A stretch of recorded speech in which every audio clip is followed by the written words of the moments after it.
Ngjarja rrëqethse që tronditi sot opinionin publik në Prishtinë, ku disa qenush u gjetën të mbytur në mënyrë brutale, me gjumë të dukshme gjaku në rrugët e qytetit, ka shkaktuar një valë të madhe zemërimi, duke detyruar edhe figurat publike të ngrenë zërin.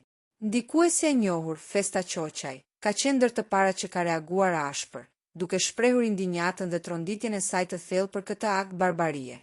Indinjata e thellë dhe mungesa e zbatimit të ligjit. Përmes një sër postimesh të fuqishme dhe emocionuese në llogarinë e saj në Instagram Story, Festa ka përshkruar tronditjen që i ka shkaktuar ky lajm makabër.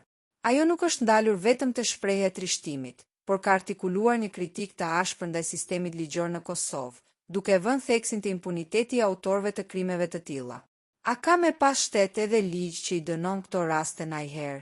Jam e shokuar me qysh njerëz të tillë sillen të lirë dhe vazhdojnë me bo akte të tilla se e dinë që si gjen sen, ka shkruar Qoqaj, duke nënvizuar se perceptimi i mungesës së dënimit është ajo që i inkurajon keqbërësit të vazhdojnë me akte të tilla mizore. Reagimi i saj shërben si një zë për të gjithë aktivistët dhe qytetarët që kërkojnë drejtësi për kafshët dhe që kërkojnë zbatimin serioz të ligjeve ekzistuese kundër keqtrajtimit. Thirrje publike dhe urgjente për udhëheqësit politikë. Për të siguruar që kjo ngjarje të mos arkivohet si një rast i thjeshtë, Festa Qoqaj ka shfrytëzuar ndikimin e saj në rrjetet sociale për t'u drejtuar drejt për drejt zyrtarëve më të lartë të Kosovës. Festa i ka bërë një thirrje publike dhe urgjente kryetarit të Prishtinës, përparim Ramës, duke kërkuar masa konkrete dhe të menjëhershme.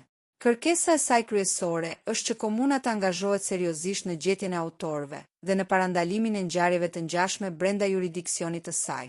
Për më tepër, për të rritur peshën e kësaj çështjeje në nivel shtetëror, Qoqaj ka etiketuar edhe dy nga figurat kryesore politike të vendit, presidenten e Kosovës, Vjosa Osmani, dhe kryeministrin Albin Kurti. Ky veprim tregon se për influenceren, ky nuk është thjesht një problem lokal, por një tregues i dështimit të shtetit për të zbatuar ligjin dhe për të mbrojtur qenjet e pafajshme. Ajo ka theksuar nevojën që shteti të ndërmarrë hapa konkret jo vetëm për dënimin shembullor të autorëve të këtij akti brutal, por edhe për të krijuar një mekanizëm efektiv parandalues, duke e kthyer këtë çështje në një prioritet të agjendës shtetërore. Reagimi i Festës Qoqaj pritet të intensifikojë presionin mbi institucionet për të vepruar sa më shpejt dhe në mënyrë transparente.